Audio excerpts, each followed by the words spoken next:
ګرانو کتونکو السلام علیکم. زه محمد سلمان همدرد د حق غږ پښتو چینل خبري لنډیز کې ستاسو کوربه اوس تاسو پام را اړوم د مهمو خبرونو لنډیز ته. امریکا کې د افغان سفیر په توګه رویا رحماني د خپلې دندې پای ته رسیدو سره سم ویلي چې بیرته افغانستان ته نه راځي او ژوند یې په خطر کې دی. میرمن رحماني د دندې پر مهال د یو دیوال جوړېدو په ګډون د دوو نورو پروژو کې د میلیونونو افغاني فساد باندې تورنه چې دوسیه تر لوی څارنوالي هم رسېدلې ده.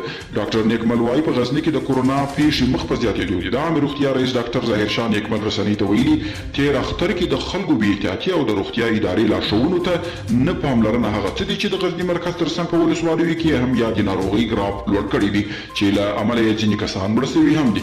د امریکا د عدلیې وزارت ویلي 2020 میلادي کال کې د مطرحو فدرالي څارنوالانو پر کمپیوټرونو سایبري بریدونه د روسیې هیکرانو کار دی. او طالبان وایي هلمند کې یې پر هوایي فضا هم خپل عملیات شروع کړي دي. د دوی په خبره په دې عملیاتو سره به د ښار او شاوخوا حالات نور هم تر کنټرول لاندې راسي.